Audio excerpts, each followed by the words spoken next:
Hi, everybody. I'm Sam from Bevie, which is the parent company of Grainfather, Mangrove Jacks, Still Spirits, and also Mad Millie. Um, we'll just kind of kick off. Today, I'm going to kind of talk to you about some of our current products, as well as some up and coming and sort of some new things that are going on around Grainfather. So yeah, Grainfather as a brand has been around since 2014. The first product that we launched was this product here, the Grainfather G30, a 30 litre. We call it, well, its tagline when it was first launched was an all-in-one system, but we've kind of moved away from that now because with all of the new people coming into brewing, that our system has made it a little bit too easy. They don't get the same brewing knowledge going in. So we get a lot of questions like, oh, can you ferment in it? And yeah, the answer to that is no.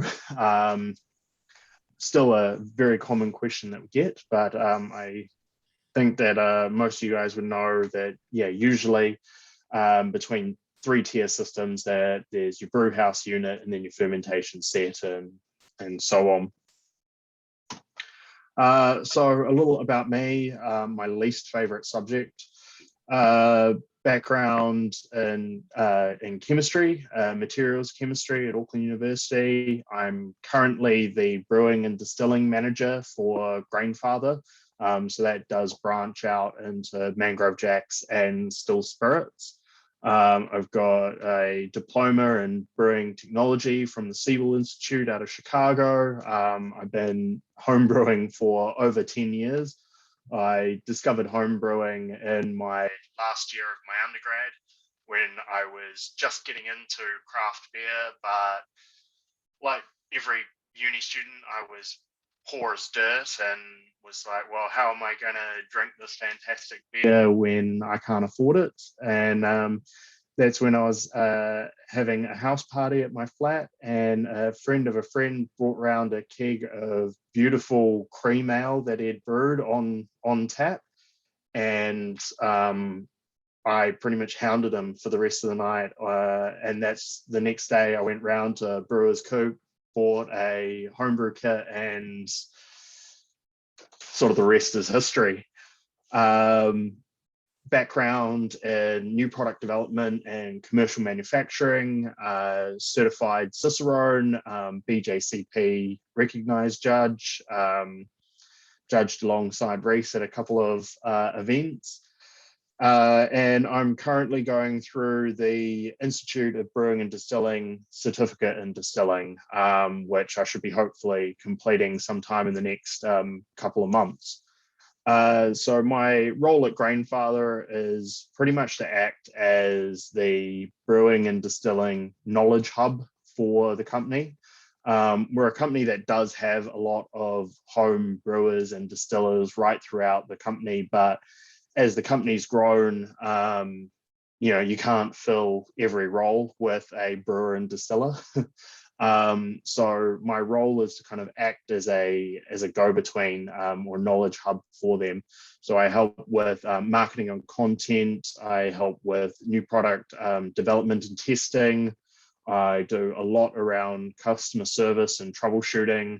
And then in my current role, I work with our strategy team to develop the product strategies for Grainfather and all these brands kind of going forward.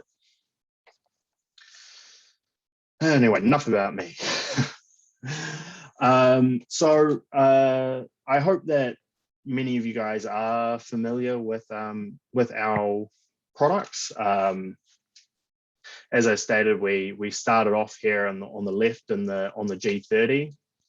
That was our first product. We then branched out into the middle here with the GF30, a conical fermenter, pretty much a replica of what the commercial guys are using. And then 2 years ago now, just over 2 years ago, we launched our big unit, the G70, which is a 15 amp Wi-Fi controlled unit, where the G30 was released in 2015, and we'd had a huge amount of feedback about the system over that time.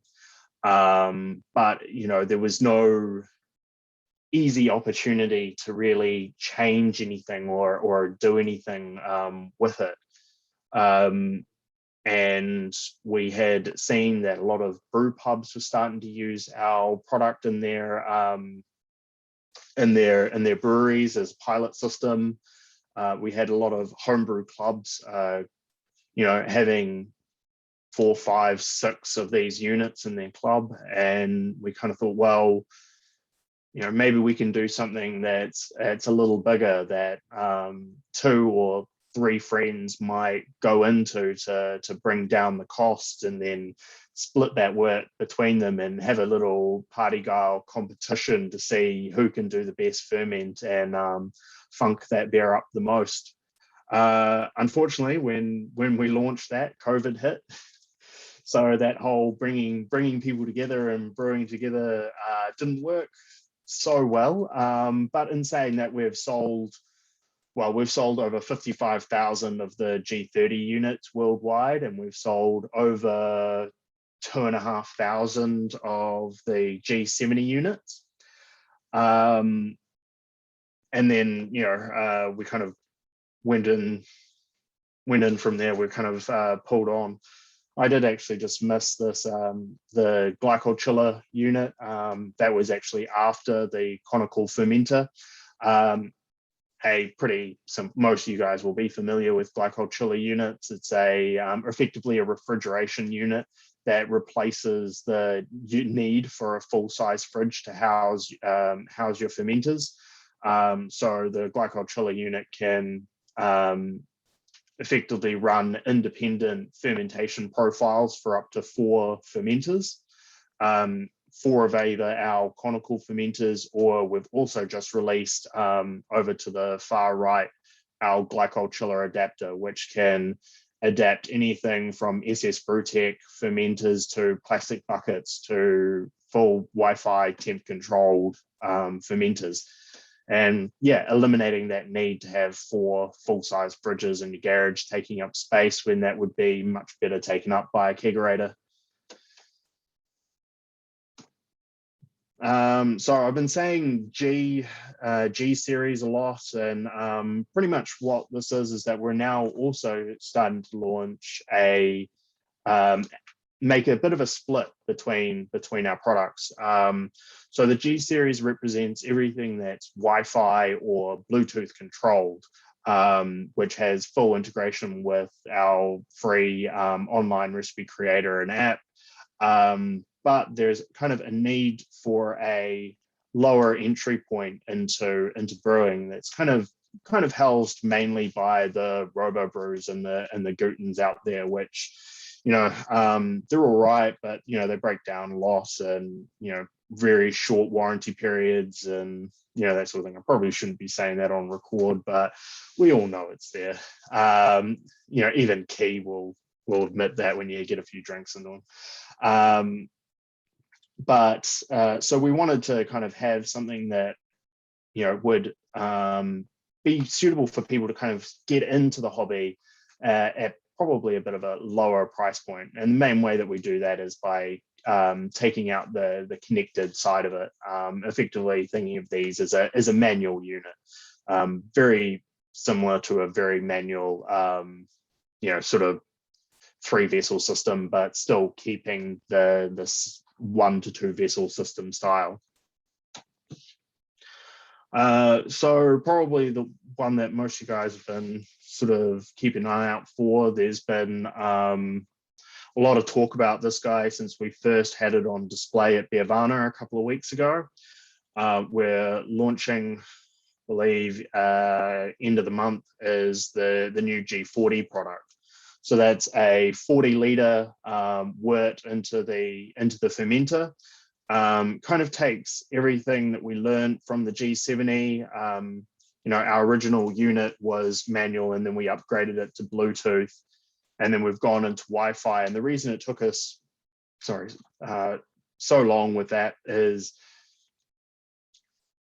you're dealing with electricity, hot wort. We've all heard horror stories of people getting burnt and that sort of thing. And we wanted people to be close by their units.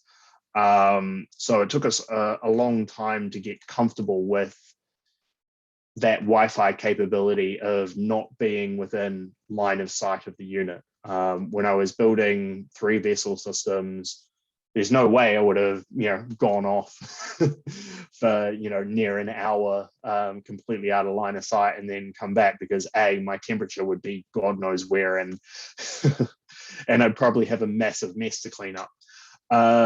But we did a huge amount of testing, and we did quite a lot in terms of research groups. And with the improved push notifications that you can get with Wi-Fi, with the sort of allowances of Android and iOS to allow push notifications and notifications to come through, and then also the amount of safety features that we've kind of added into the system, we're very confident now that you could mash in and walk away for hour and a half until the end of your mash out, and then straight into sparge. This uses the same heating element as the G70, so it's a 3,200 watt element. It's got a new dual staged hot filter in there. The bottom of the vessel is conical shaped, which helps with your overall brewhouse efficiency. Integrated sight glass into the recirculation arm. So, in the G70, we had a separate sight glass around to the side, and there wasn't anything wrong with it, but it was a little bit small, a little bit hard to read. Those who use metric, had a few words about not being able to read the metric as well, until we taught many how to twist the sight glass so that the metric is on the outside. So we decided to increase the diameter of the recirculation pipework, and integrate the sight glass into there, because when you're really worried about your volumes is not when you have your pump operating. So it then became very easy, and it made the profile a lot slimmer and easier to manage. We also built the recirculation into the side of the brew vessel rather than over the top, like we did in the original unit, and that allowed us to get rid of check valve safety features. A lot of people out there with the G30, they replace this with a cam lock, which I personally don't like, especially if you're brewing automatically, because that pump can go on at specific places, and all it takes is somebody looking over it with trying to attach their recirculation arm for that hot wort to shoot up in somebody's face. So really wasn't keen on that. So really pushed for changing the design of this to go in from the side and make that a lot easier with just a push fit hose barb for the recirculation arm. Inside, it's all 304 stainless steel. Believe it's, can't remember if it's mil thick stainless or just over or under. That's something I'll need to remember. I can't remember off the top of my head. So there's good thermal capacity there. Does hold heat well. One thing to note is that in New Zealand and Australia, this will come as a 10 amp unit out of the box. And a few of you might be saying, oh, but you said 3,200 watt element. That's going to be more than that. That's 15 amp. So there's a limiter that we've put in for the unit coming out of coming into New Zealand and Australia out of the box.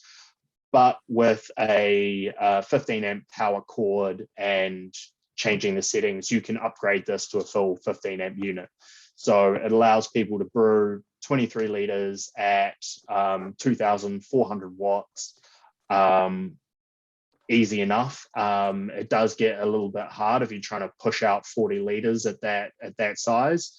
Your boil is going to be a little softer, but the 15 amp takes care of that easy, and it allows people with no 15 amp dedicated circuits to be able to use the equipment. All other regions in the world, it's a 15 or a 13 amp, so that well gets it within that that region. And then, like pretty much all of our equipment has a 3-year warranty. We stand by our products. I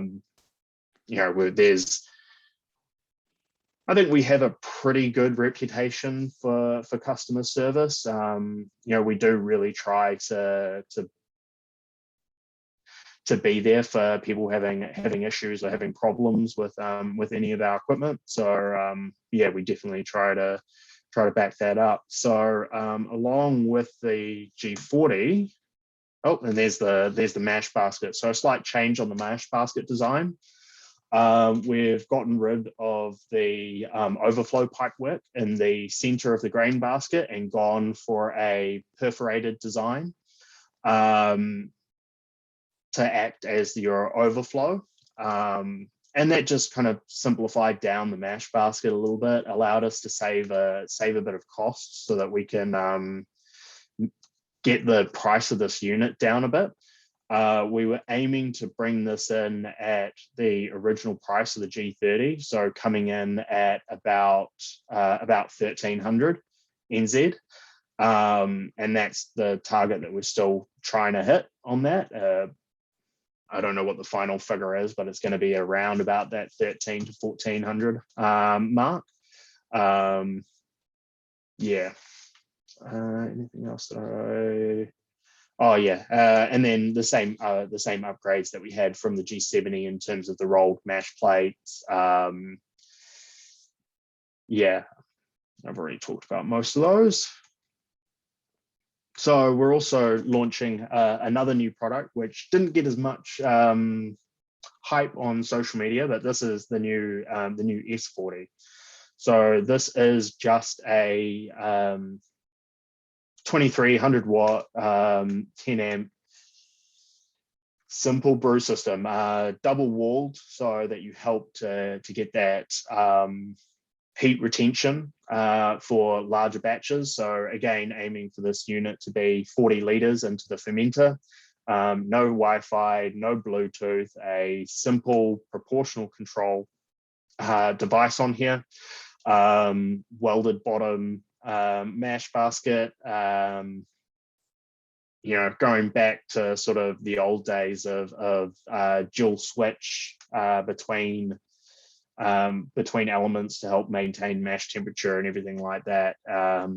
And while this is a completely sort of new product, this one's starting off at a 2-year warranty, but we're pretty confident that soon we'll be able to raise that up. Built-in pump, same as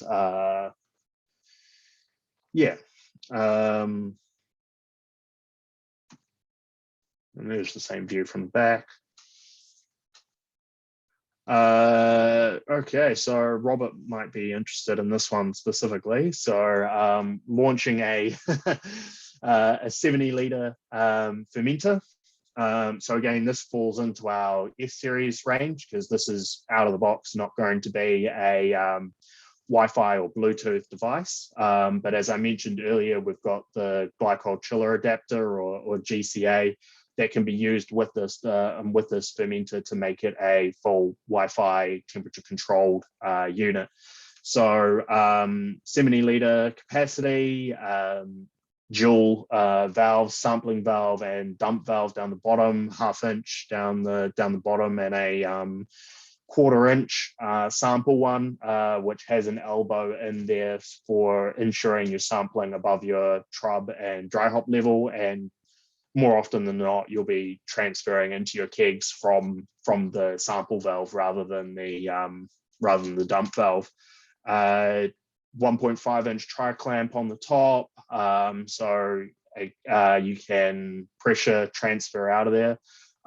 This is not going to be a pressurizable device. It will hold about 2 to 3 psi for transferring out quickly, but no pressure fermentation. Adjustable leg height for getting it under any tables or anything like that, however you prefer to set up your own breweries. Thermo well on there for either a manual temperature gauge or for the GCA to digitally control and view your fermentation temperatures.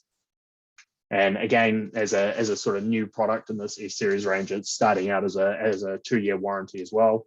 But again, 304 stainless steel, not going to really have any issues. Yeah, and that's kind of the end at where I'm at. I've seen that there's a couple of things in the chat here. The filter system, it's different to the G30. Cost of the S40 is going to be it's going to be around about that 500 mark. I think it's kind of come in at about 560 off the top of my head. Yeah, the filter system is going to be the same as the G70. So it's a dual stage flat plate fermenter that locks into the bottom.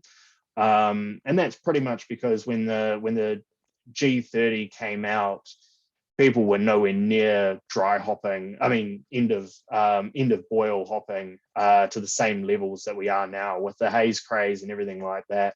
The filter system had no account for any of that, and that's something that we're working on at the moment. We're looking at new ways to upgrade these. Yes, they will be. We're looking at, yeah, there's going to be a lot coming on that. I can't say anything about that besides G40, G70, S40, G30 are all going to have a whole lot of cool distilling stuff coming out soon. Yeah, otherwise, any further questions for anyone? Can probably just turn on some mics now if people want to chat, and I can stop share.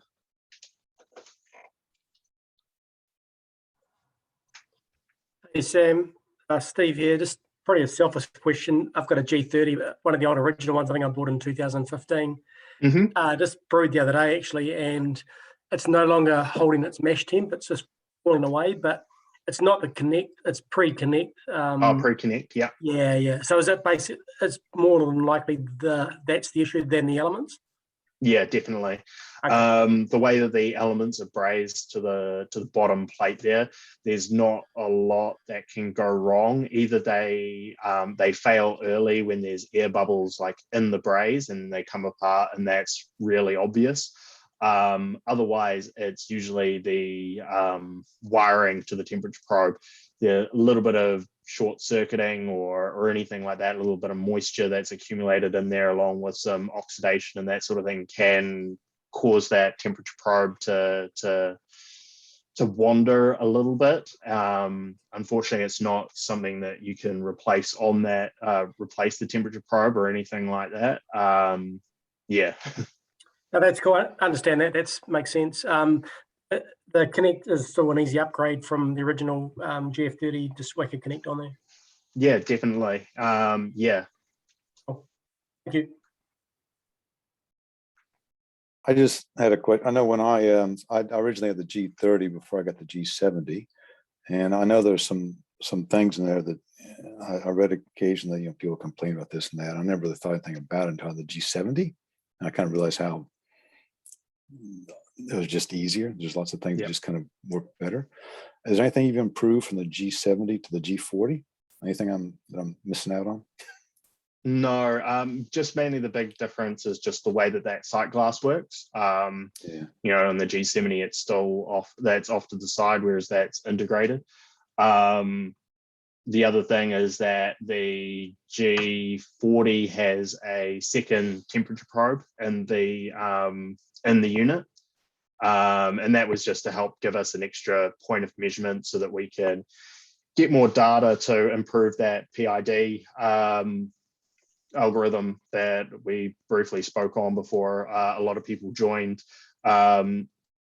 So the units, we are constantly adjusting how the algorithm that controls the change in temperature is working, because it's, with G70 we did 2 years of testing before we released, and with G40 it's been another 2 years of testing, and they're on very similar systems, and the algorithm is very similar between those two units because they're so close in design.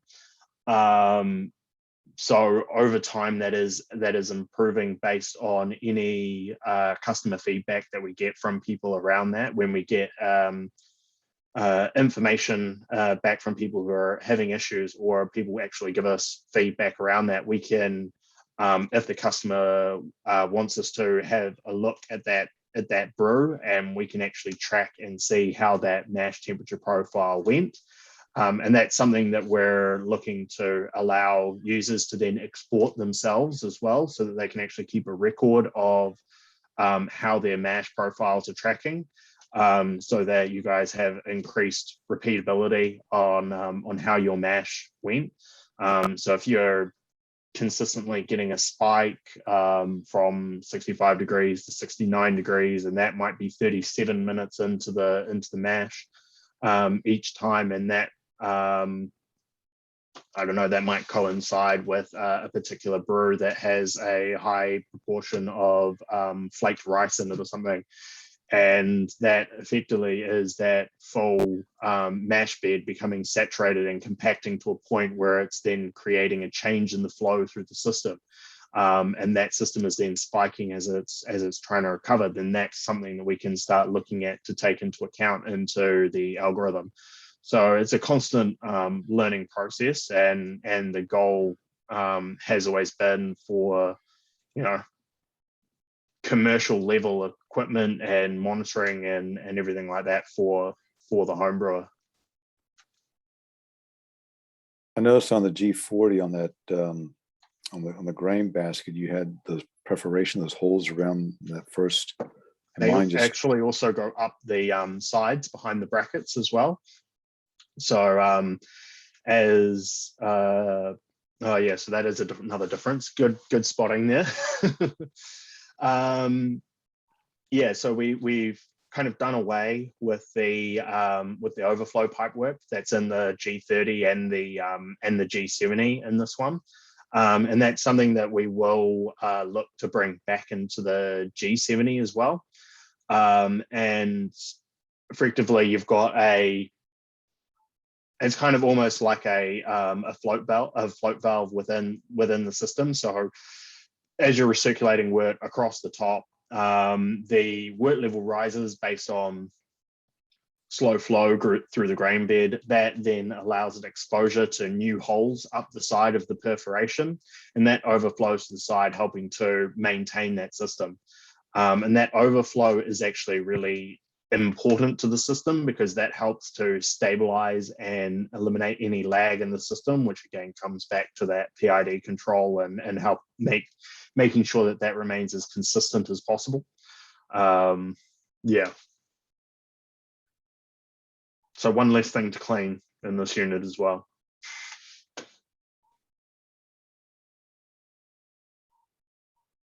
Cool, fair enough. So you think that's something you're going to bring out as an add-on to the G70 at some stage, just a different grain basket? Yeah, we're also looking to do that for the G30 as well. So, rolled grain plates are on the way, and a few other bits and pieces for that original G30 unit as well. It makes a great sparge water heater, the G30. Yeah, it does. That pump up to getting into the top of the G70 in that raised position definitely is a lot nicer than trying to pour a jug of water into the top, that's for sure. Hey Sam, there, just a comment about your the fermenter. Mm-hmm. I've got a Malt Mechanics fermenters, and I've got a 20mm dump valve on the bottom. Yep. And struggle to get the trub out of there at times if you want to harvest the trub. And yep. Did you say on your one it was only going to be 1/2 inch? I did say 1/2 inch. I actually meant 3/4. So. Okay. Yeah. Sweet. So many bits and pieces. I've got to try to remember them all.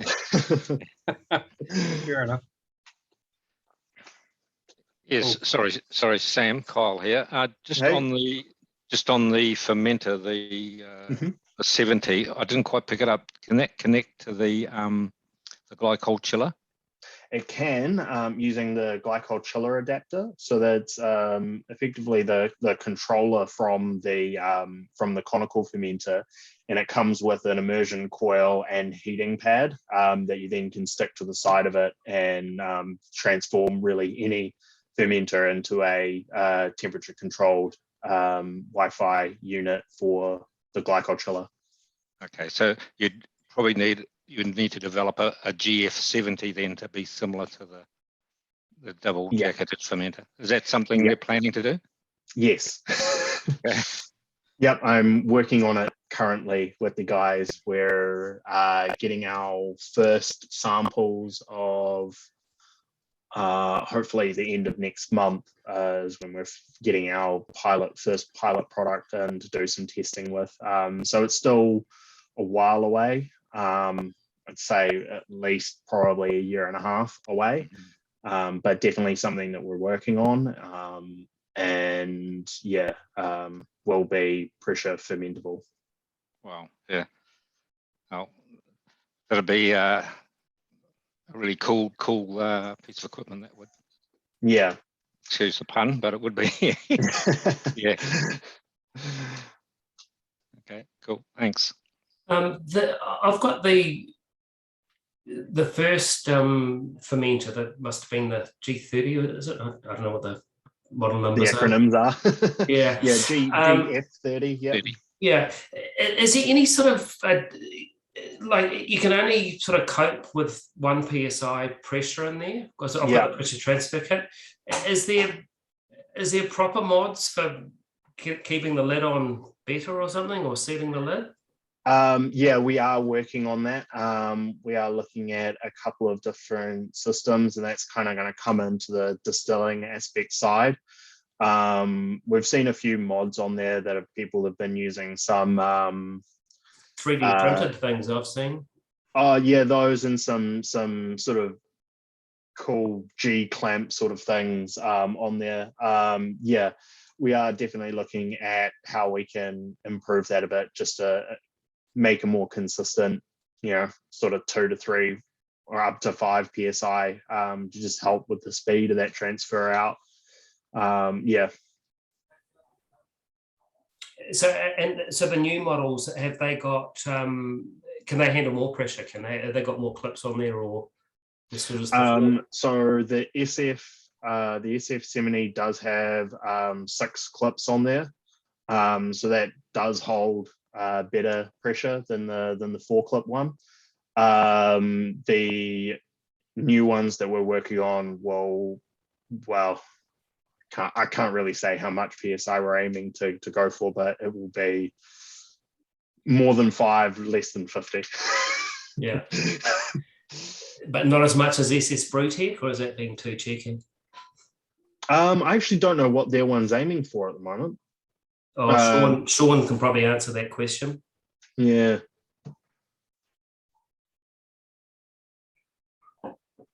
Because I had one SS Brewtech fermenter, and that could only hold like 6 psi before the safety valve on the top started going. So depending if it's one of the bright tanks or not, but they're only available. The full bright tank ones in like half barrel is the smallest or whatever.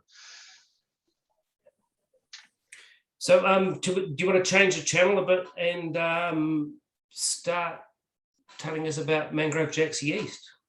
Yeah, I can do that. Yeah.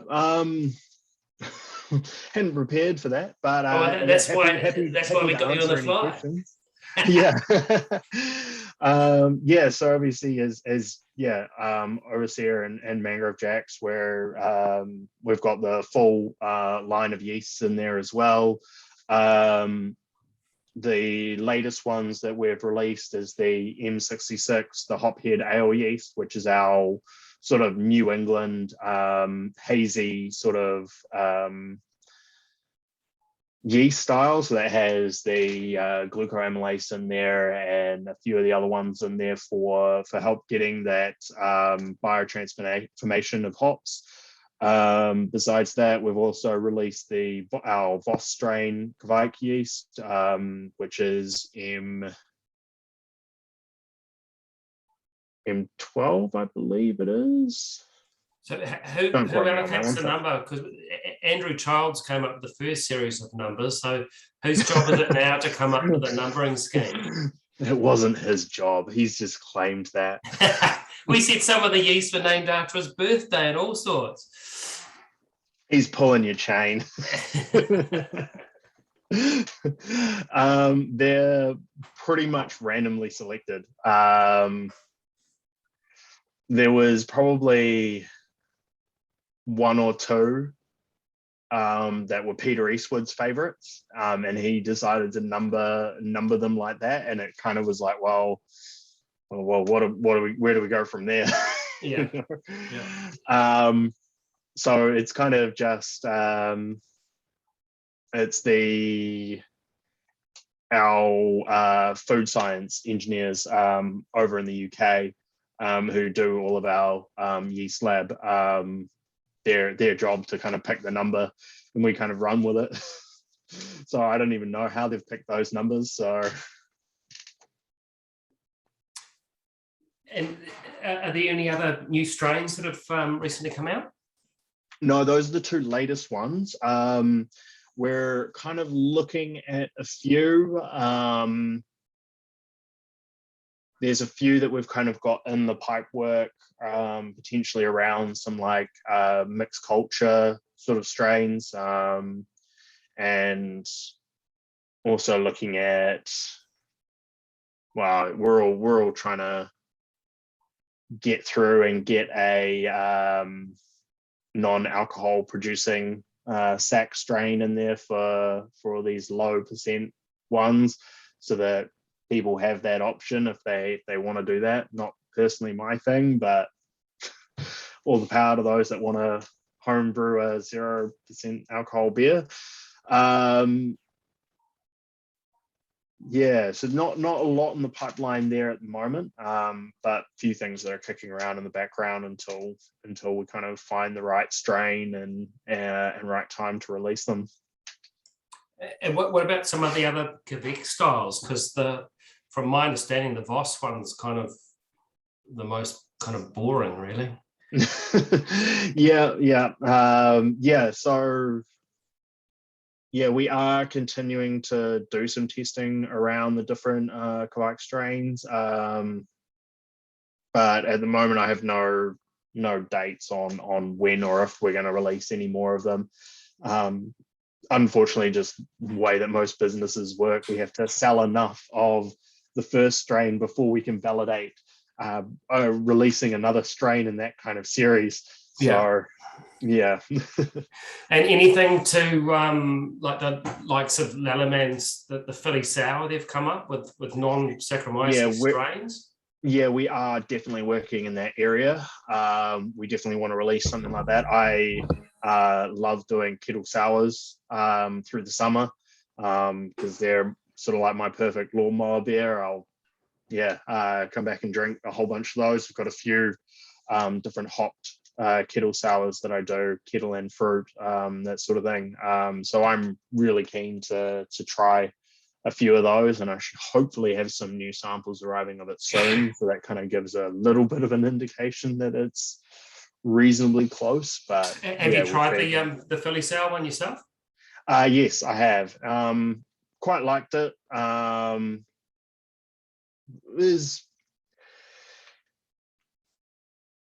It was good. I'm also a creature of habits. That's a hard thing as well. So I've been, kind of chopping and changing between the two. And then it's, also really hard to justify me paying for yeast these days. So it's always another thing. You're too spoiled. That's the problem. I know. It's yeah. How many days a week can you do a home brew, Sam? Well, at the moment, in lockdown, not many. I haven't brewed in like a month, and I've got the itch real bad. And I don't have any. I'm in between houses at the moment, so I'm waiting for my new house to be built, and so all of my brewing equipment's in storage. So I haven't even been able to do anything. But normally I'm brewing once or twice a week,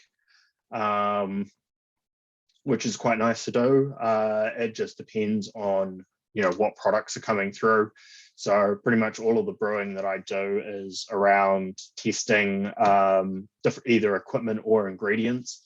So that might be new grains that we're getting in from Wyman or raw malt or anything like that, or new hops from BSG, or whether it be equipment based around G40, G70, any of those ones. So it kind of depends, but I would say on average I'm brewing about once to twice a week. So do you have a tap room at Bevie then? Because it sounds like there's quite a bit of beer being yeah. No tap room, but we've got about 7 3-tap kegerators, and what I do on a Thursday is I'll do flagon fills for about an hour. So everyone puts in their order, brings down a flagon, and I'll fill 2-liter flagons for an hour and a half, and that's everyone's sort of allowance for the weekend, sort of thing. So and I try to keep it interesting with a few different styles on and that sort of thing. So how are you doing those fills? It's just a tap it straight in, or is it a bit more? No, I've got one of the when I was last over the States, I picked up one of the Northern Brewer, the Last Straw bottle fillers. That's a nice piece of equipment. And I've been mainly doing it with that. It's pretty much so it's got a CO2 purge, is it? Yeah, CO2 purge, kind of similar to the original Blickman beer gun and the Keegan coffee and all that sort of stuff, but designed to be a little bit more ergonomic, longer stem on there, so you can get into those deeper bottles. Also comes apart for cleaning way easier as well. So that's the main one that I've been using. And so I'll just purge, fill, cap on those flagons, and they appreciate it. Yeah, I've got the Cake King thing, and I'm not particularly happy with it. It's yeah. I couldn't be bothered with a beer gun for the single bottle I do every now and then, trying to sort it out and clean it afterwards. Yeah. There are those the tap ones now that are coming out, which have a little like purge thing that you can kind of do it, but it's still the same thing. You're still having to take it apart and clean it and everything like that. Quite often these days I keep around one of the, I've got a few of them because again I'm a bit spoiled there. A whole bunch of the 3-liter mini kegs, the Mangrove Jacks mini kegs, and that's what I use, with just a simple regulator hooked up to either a SodaStream bottle or one of the 16-gram CO2 canisters, and I'll take that and do that rather than trying to even bother with a flagon. So how are you doing the transfers into those 3 liters then? Just pressurizing the keg. I've got a ball lock tube that's all just flushed with sanitizer and CO2, and then just positive pressure, let it out. I've got a spunding valve that I sit on there that sits at 10 psi on there. I have all my kegerators set to 12 psi, 4 degrees, so that just allows enough for that to fill up, well purged and everything like that, and don't get too much can shock out of it. So yeah, so I'm pretty happy with that method. And then I'll just throw either a picnic tap on the line or one of those taps that directly hooks up to the ball lock, and that gets me through a night if I'm around at somebody's house watching the rugby or whatever. Nice.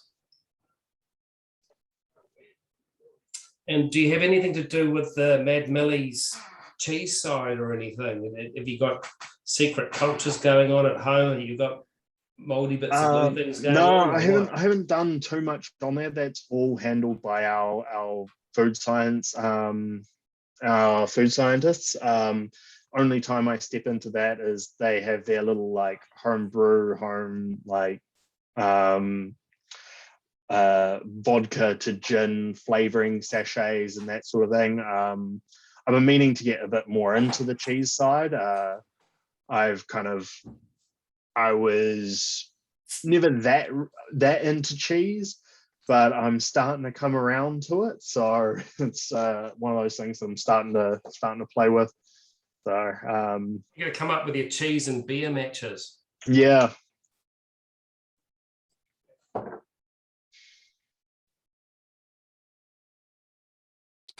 Maybe just on water chemistry, if I can take that dive. Bore everyone to sleep.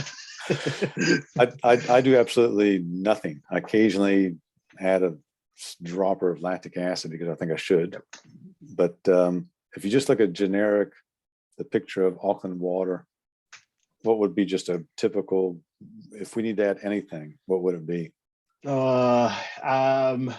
Possibly just a little bit of calcium.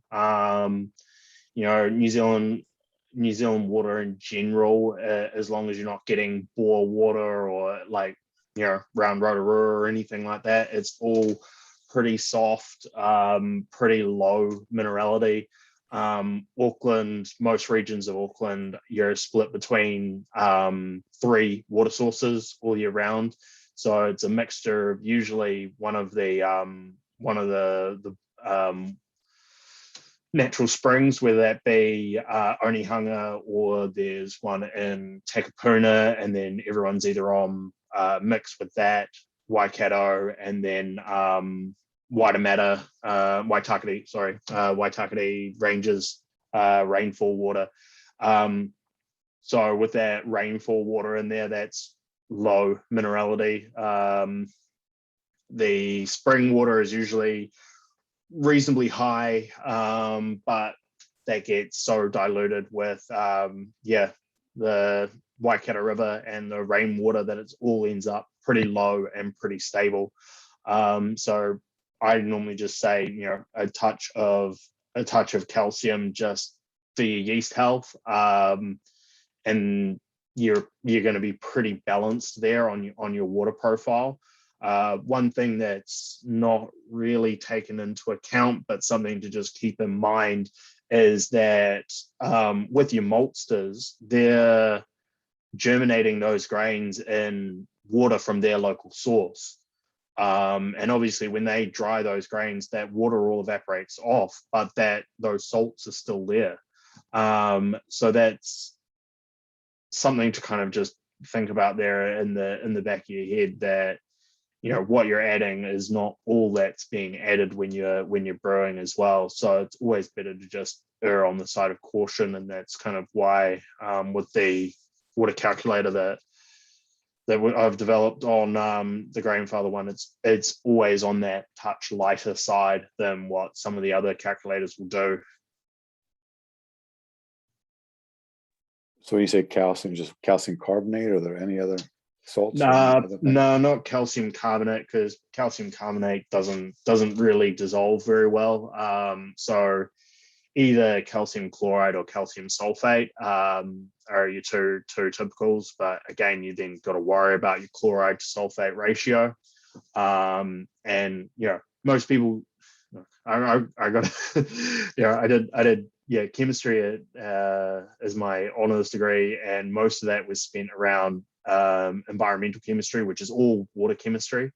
And when I set myself the task of developing this water calculator, I had to relearn it all, go through Palmer's book again, and it was a struggle. So the biggest thing that I wanted to do was to make it easy for somebody to kind of get started and get kind of close to what they should need as a starting point. And then as they get more confident, they get more understanding, then they can start changing the balance and everything like that. So with that calculator, it takes and poured through a whole bunch of information from the BJCP and developed water salt profiles for all of the BJCP styles as well as the BA styles.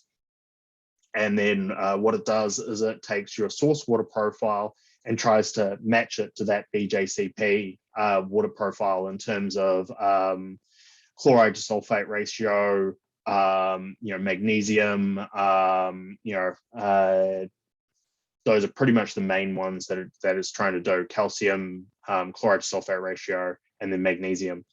And then working out your acidity from there based on your on what grains you're adding. So and then tries to get your source water profile to kind of match that as closely as it can. So based on each BJCP style, it will have a natural affinity to go to a certain balance profile, whether that balance is on the maltier side, so having a higher chloride to sulfate ratio, or if it's a hoppier style, one that calls for a bit more bitterness, accentuated by the sulfate, then that's going to change that ratio and go for a more sulfate heavy. And it's mainly then going to use that calcium sulfate or that calcium chloride to change and maintain that balance.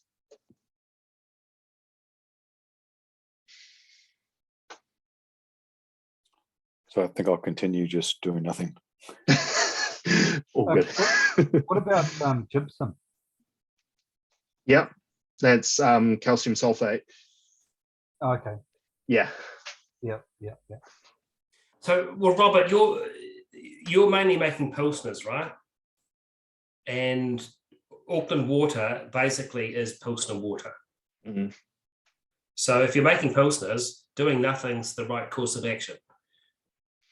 Yeah. I generally kind of make, I make 3 fermenters, and 2 of those I generally make into like an ale yeast, dry hop and hops, and the other one I make into a pilsner with a bottom fermenting yeast. So I'm making a little bit of everything, or both of them. But for example, in one of the if you want to accentuate the hops, then you can add add to that particular one. You could just take off a little bit of the wort, boil that, add the salts to that, and then tip that back in. So when you're dry hopping or whatever, you could change the water profile of that part. Yeah, you could. Yeah. Or do nothing. I've kind of come to Or do nothing. I kind of come to the conclusion I'm a bit of a lazy brewer. I mean, I like just doing this, the G70, my 60 liters. I don't like to test the gravities in between. Just kind of like, whatever comes out, measure at the end, it's what it is. And then in between, as far as how the yeast and everything else progressing, I'll check that some way down. I don't mess around in the middle of all this stuff. I just kind of let it go. I don't like touching the stuff. I'm just going. You get that book.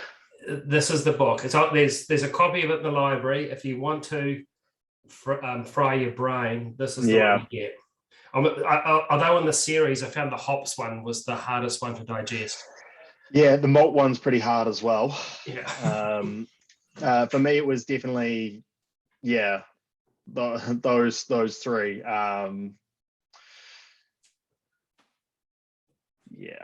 you know, you got to try write these books, and they're very dryly written. Yeah. Water chemistry is the hard one because of the actual technical side. The hops one I found hard just because the writing style. Oh, yep. It's another good Principles one. of Brewing Science. That's another good one. Yeah. My actual favorite, I've actually got it right here, actually, because I use this one heaps, is anyone going to see it? Nah, it doesn't want to do it. Let me just take off the background if I can.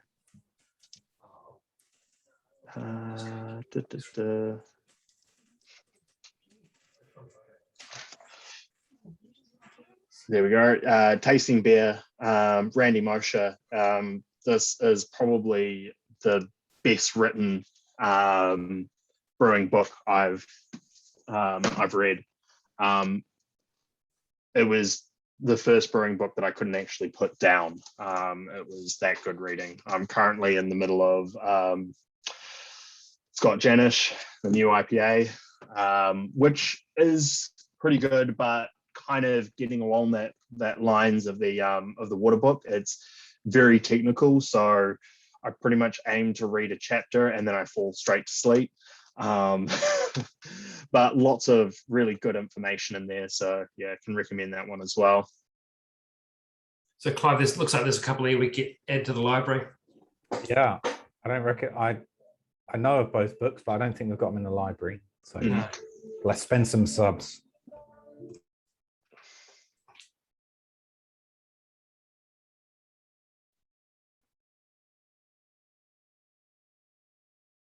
Hey, so I usually treat my water, but I forgot to do it last brew. And yeah, I'll let you get. My efficiency was up. Your efficiency was up. So, yeah, I'll let you guys know how it tastes next time. But yeah, I think people overcomplicate the whole water thing. Yeah, Yeah. they definitely do, and the original mantra of it was water is the last thing that you mess with, because it's really the thing that takes a great beer to an amazing beer. It's not the difference between a good beer and a bad beer. So it is fine to do nothing. But it's one of those things you kind of get overconfident early on as a home brewer, and you're like, all right, my beer's tasting great. I'm going to make it taste better. I'm going to dump 20 grams of gypsum in there. Oh man, this tastes like chalk. Why did I do that? So it's just one of those things. And yeah, as I said, I tried to develop this one so that when people kind of get to there, they don't go well overboard and end up kind of ruining a batch. It kind of gives you the starting point, effectively the first couple of pieces in the puzzle, and allows you to just go, oh yeah, I can perhaps taste the difference between these two beers. What does it need? And kind of then step through the journey from there. Yep.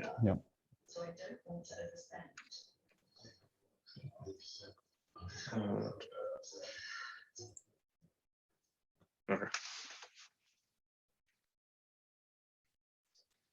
So what were you drinking there, Sam, before? I've got the McLeod's Paradise Pale. They're running a bit of a deal on there for 24 of them for about $80, I think it was. So I was like, oh yep, I'll take that. And yeah, during lockdown, I try to just go through and support the breweries as quickly as I can finish the last order. Yeah, so no, I'm working my way through those. On tap at the moment, I've got an oated lager. So I've been playing around with golden naked oats and a light lager style recipe to kind of give it a bit of. Gladfields? No. So it's Warriman's Premium Pills as the base malt. And then about a third of the grist is golden naked oats. And it was just something that I got from an Australian friend he was like, oh yeah, I've been doing this oated lager with rolled oats. And I was like, I tried it and was like, oh yeah, this is good, but I feel like it needs something else to it. And so I've been playing around with that, and that's been a little bit of a go-to for me at the moment. This batch turned out particularly well. Unfortunately, I ran out of CO2 and haven't been able to get back to work to swap out my CO2 bottle. So also sitting on there, and then I've got a coffee chocolate milk stout, which was on nitro, but I took my nitro cylinder down to Bevie to use for serving there. So I was on a pallet coming back as we went into lockdown. So it's been a bit of a hard one in terms of home brewing for me this lockdown.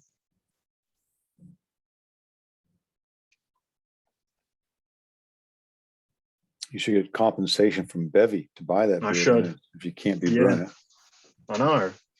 I've got I just need to go back and raid all my kegs as soon as I can. And is Bevie kind of shut down? Are you not considered an essential company or essential? Because all the brewers they are considered essential, but we don't. Even the homebrew shops and everything like that.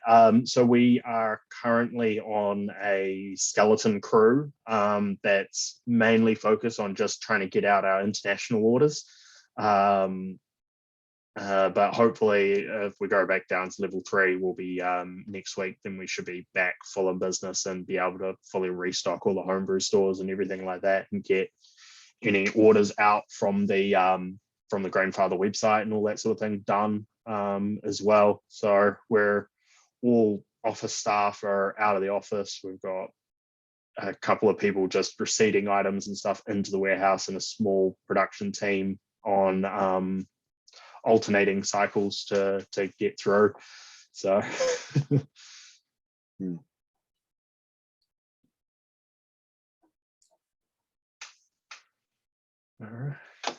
Hey Sam, I didn't see you.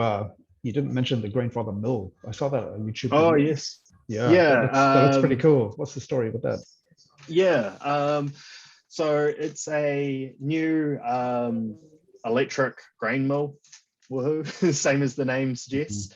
Did you investigate the petrol powered one first? Because I know a few Westies here would be Brendan would have bought one. Yeah.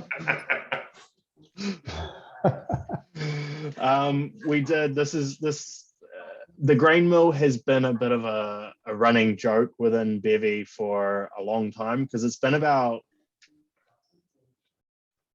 almost 6 years in development.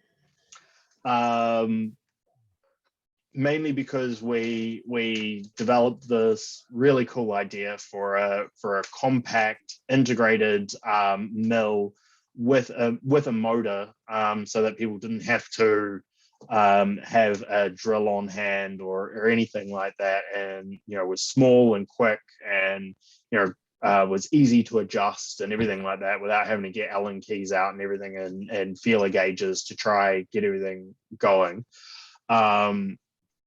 And with the tolerances and everything that we wanted, we struggled for a very long time to find a manufacturer that would make it, because it's all anodized steel components and aluminium, and then electronics as well. And then with reasonably tight tolerances on there, because we want to stand by a certain level of quality control.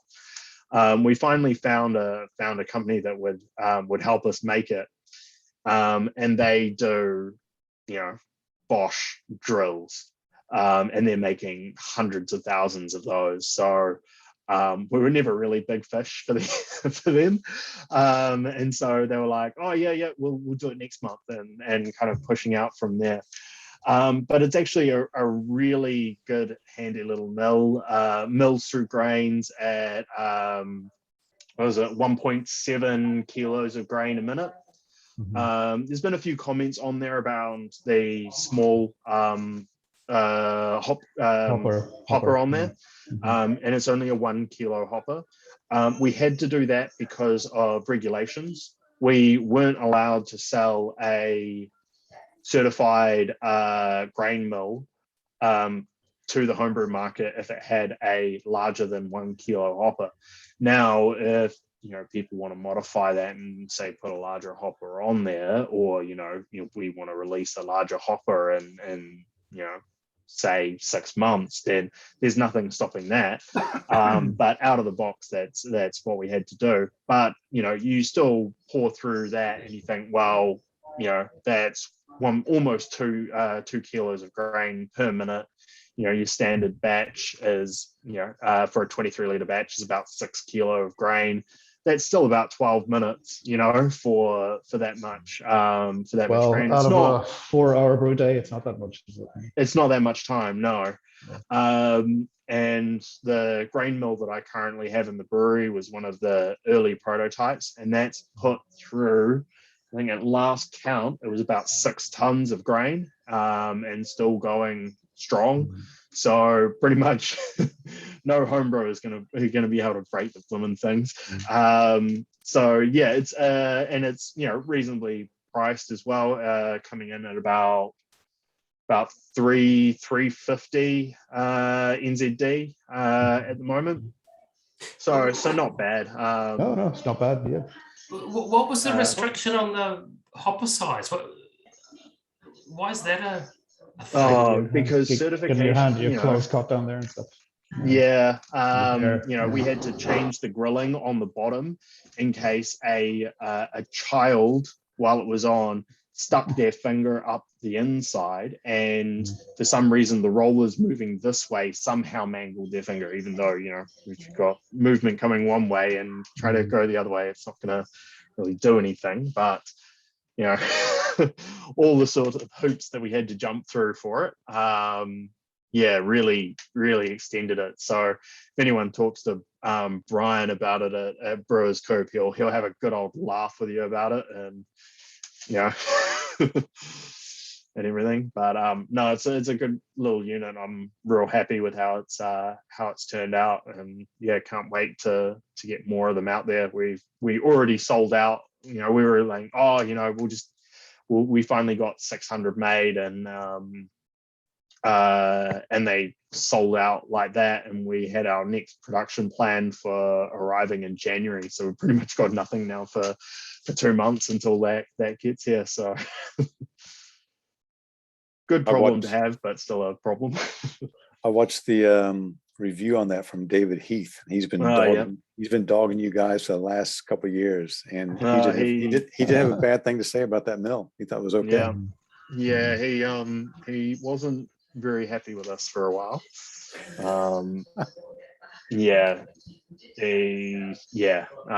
But no, we've kind of come around to see kind of eye to eye now, and What was he upset about? You can tell us. Not while I'm being recorded, I can't.